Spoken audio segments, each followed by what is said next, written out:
Hi students, welcome to our channel. So இந்த வீடியோவில் நம்ம என்ன பார்க்க போகிறோம் அப்படின்னா 12th ஸ்டாண்டர்ட் இங்கிலீஷ்க்கு இந்த ஃபர்ஸ்ட் மிட் டெர்ம் டெஸ்ட் 2025க்கான இம்பார்ட்டன்ட் கொஸ்டின்ஸ் அண்ட் அஃபிஷியலான கொஸ்டின் பேப்பர் பார்க்க போகிறோம். சரியா? ஸோ இதை பார்க்கறதுக்கு மேலே நீங்கள் இன்னும் நம்ம சேனலில் சப்ஸ்கிரைப் பண்ணிட்டு மறக்காமல் இந்த வீடியோக்கு ஒரு லைக் பண்ணிவிட்டு நம்மளுடைய வாட்ஸ்அப் சேனல்லையும் ஜாயின் பண்ணிக்கிறங்க. லிங்க் இந்த வீடியோடைய டிஸ்கிரிப்ஷனில் தந்திருக்கேன். ஸோ 12th ஸ்டாண்டர்டுக்கு உங்களுக்கு இந்த பப்ளிக் எக்ஸாமில் 20 அவுட் ஆஃப் 20 எடுக்கணும் அப்படின்னு நினச்சிங்கன்னா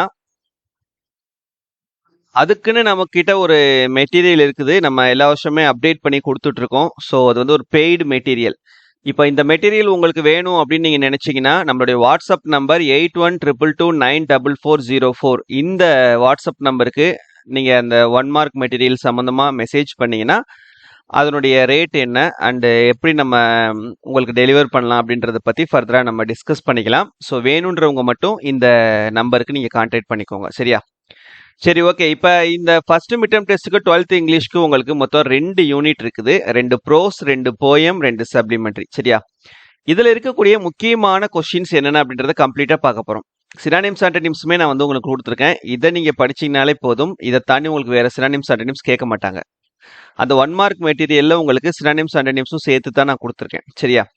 ஸோ இதை மட்டும் நீங்கள் தரவாக படிச்சிங்கனாலே போதும். இப்போ ப்ரோஸ் 1ல் இருக்கக்கூடிய சினானிம்ஸ். சரியா?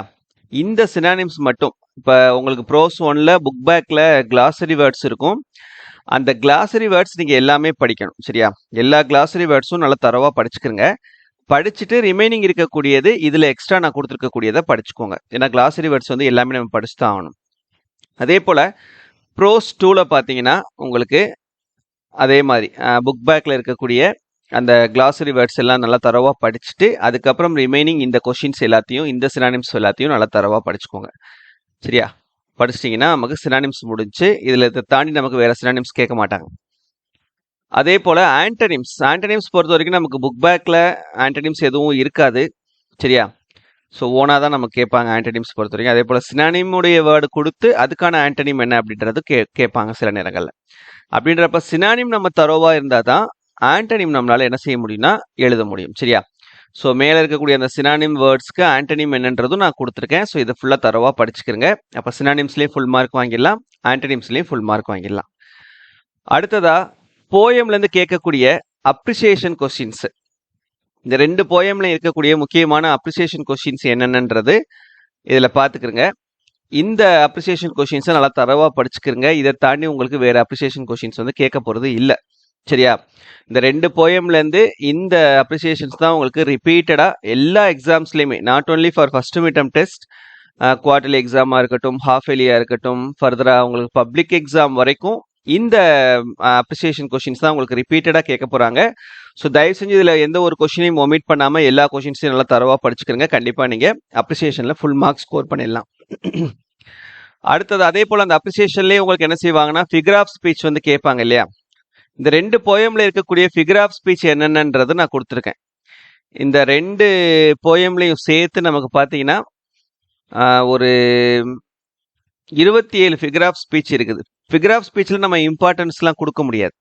ஃபிகர் ஆஃப் ஸ்பீச் பொறுத்த வரைக்கும் எந்த லைனில் வேணாலும் நமக்கு ஃபிகர் ஆஃப் ஸ்பீச் வந்து கேட்கலாம். இதில் நமக்கு 2 போயமும் சேர்த்து ஒரு 27 ஃபிகர் ஆஃப் ஸ்பீச் இருக்குது. இந்த 27 ஃபிகர் ஆஃப் ஸ்பீச்சையும் நல்லா தரவாக படிச்சுக்கோங்க. கண்டிப்பாக இதுலேருந்து ஒரு ஃபிகர் ஆஃப் ஸ்பீச் உங்களுக்கு கண்டிப்பாக 2 ஃபிகர் ஆஃப் ஸ்பீச் கூட கேட்கலாம். சில நேரங்களில் ஒன்றும் கேட்கறதுக்கான வாய்ப்புகள் இருக்குது. சரியா? ஸோ நல்லா தரவாக படிச்சுக்கிட்டிங்கன்னா உங்களுக்கு அடுத்தடுத்த எக்ஸாம்ஸ், பப்ளிக் எக்ஸாம் வரைக்கும் உங்களுக்கு கண்டிப்பாக ஹெல்ப்ஃபுல்லாக இருக்கும். நெக்ஸ்ட் போயமுடைய இஆர்சி, கண்டிப்பாக ஒரு இஆர்சி கேட்பாங்க 3 மார்க்குக்கு. சரியா? இதில் எந்த லைன் வேணாலும் நமக்கு எக்ஸ்பெக்ட் பண்ணலாம் இஆர்சி பொறுத்த வரைக்கும். பட் இந்த 12 லைன் ரிப்பீட்டடாக நமக்கு கேட்கக்கூடிய லைன்ஸ், அடிக்கடி எல்லா எக்ஸாம்ஸ்லேயுமே ரிப்பீட்டடாக திரும்ப திரும்ப கேட்கக்கூடிய ஒரு லைன்ஸ் அப்படின்னு பார்த்தோன்னா இந்த 12 லைன்ஸ் தான் நமக்கு ரிப்பீட்டடாக கேட்குறாங்க. ஃபர்ஸ்ட் போயம் தி கேசல், அந்த போயம்லேருந்து ஒரு 7 லைனும், செகண்ட் போயம் அவர் கேஷ்யூனா ட்ரீலேருந்து ஒரு 5 லைன், ஆக மொத்தம் 12 லைன்ஸ் வந்து நமக்கு ரிப்பீட்டடாக எல்லா எக்ஸாம்ஸ்லேயுமே இந்த போயம்லேருந்து கேட்கக்கூடியது இதுதான் கேட்குறாங்க. ஸோ இந்த 12 லைன் நல்லா தரவாக பார்த்து வச்சுக்கிறோங்க. ஸ்பெல்லிங் பார்த்துக்கோங்க. ஏன்னா போயமுடைய நேமுக்கு 1 மார்க்கு, போயட்டுடைய நேமுக்கு 1 மார்க் அப்படின்றப்போ கண்டிப்பாக நமக்கு அதில் ஸ்பெல்லிங் மிஸ்டேக் இல்லாமல் எழுதினா தான் ஃபுல் மார்க் ஸ்கோர் பண்ண முடியும். நெக்ஸ்ட் ப்ரோஸ்னுடைய question answers. So first 2 prose இருக்குது இல்லையா, டூ ஜென்டில்மன் ஆஃப் வெரோனாவும் a nice cup of tea. இந்த 2 ப்ரோஸ்ல இருந்து நமக்கு இம்பார்ட்டன்ட் கொஸ்டின்ஸ்னு பார்த்தீங்கன்னா ஒரு 20 கொஸ்டின்ஸ் இருக்குது. டோட்டலாக பார்த்தீங்கன்னா ஓவராலாக 2 ப்ரோஸ்லையும் சேர்த்து நமக்கு 30 கொஸ்டின்ஸ்க்கு மேலே இருக்குது. இந்த 30 கொஸ்டின்ஸில் இந்த 20 கொஸ்டின்ஸை நல்லா தரவாக படிச்சுக்கிறங்க. கண்டிப்பாக இந்த 20 கொஸ்டின்லேருந்து தான் உங்களுக்கு கொஸ்டினில் வந்து கேட்பாங்க. இதை தாண்டி உங்களுக்கு வேறு கொஸ்டின் வந்து என்ன செய்ய போகிறது இல்லை, கேட்க போகிறது கிடையாது. சரி, அந்த 20 கொஸ்டின்ஸை நல்லா தரவாக பார்த்துக்கிறங்க. அடுத்தது பேராகிராஃப் அப்படின்னு பார்த்தோன்னா, ப்ரோஸ் பேராகிராஃபில் ஃபர்ஸ்ட் ப்ரோஸ் பேராகிராஃப் தான் உங்களுக்கு கேட்கறதுக்கான வாய்ப்புகள் அதிகம், டூ ஜென்டில்மன் ஆஃப் வெரோனா. போயம்ல second poem our casuarina tree இருக்குது இல்லையா, அது உங்களுக்கு கேட்கறதுக்கான வாய்ப்புகள் அதிகம். சப்ளிமெண்ட்ரி பார்த்தீங்க அப்படின்னா first supplementary God sees the truth but waits, இந்த ப்ரோஸ் சப்ளிமெண்ட்ரி பேராகிராஃப் கேட்கறதுக்கான வாய்ப்புகள் இருக்குது.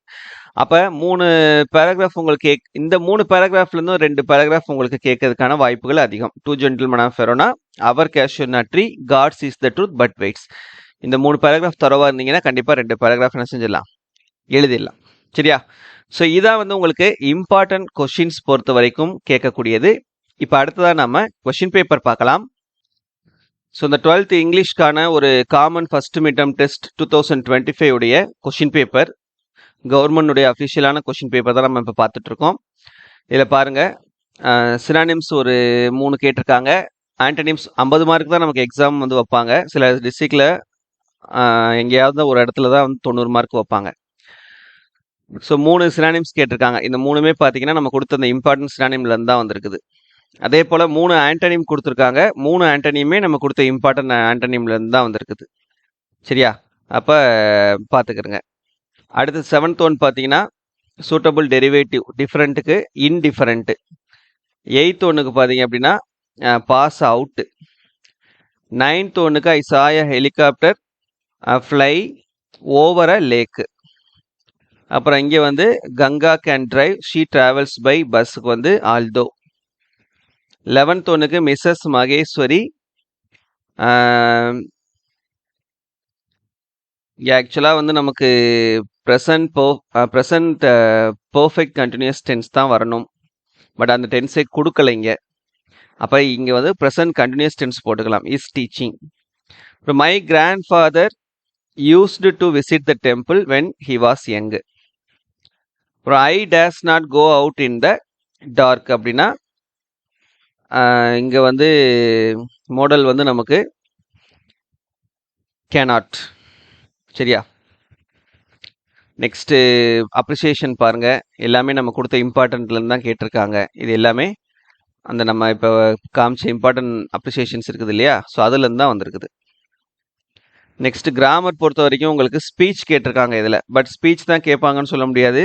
நம்ம கிராமர் பொறுத்த வரைக்கும் வாய்ஸும் கேட்கலாம். வாய்ஸு ஸ்பீச் இந்த 2ல் ஏதாவது ஒன்று கண்டிப்பாக நமக்கு இருக்கும். அதே போல் இஆர்சின்னு பார்த்தீங்கன்னா நம்ம கொடுத்த அந்த இம்பார்ட்டன்ட் லைன்லேருந்து தான் கேட்டிருக்காங்க பாருங்க. நெக்ஸ்ட்டு பேராகிராஃப், சாரி இது வந்து கொஸ்டின் ஆன்சர். கொஸ்டின் ஆன்சர் பார்த்தீங்கன்னா 2மே நம்ம கொடுத்த இம்பார்ட்டன்ட் கொஸ்டின்லேருந்து தான் கேட்டிருக்காங்க. அப்புறம் ஜென்ரல் கான்செப்ட்ஸு, அது எது வேணாலும் நமக்கு கேட்கலாம்.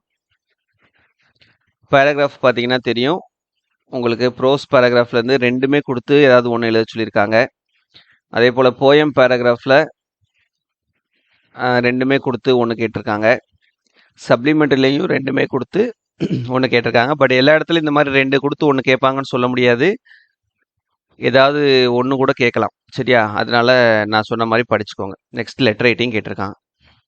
சரியா? So that's it. இம்பார்ட்டன்ட் கொஷின்ஸும் பார்த்தாச்சு, கொஷின் பேப்பரும் பார்த்தாச்சு. ஸோ நல்லா படித்து நல்லா எழுதுங்க. ஓகேவா? All the best. தேங்க்யூ.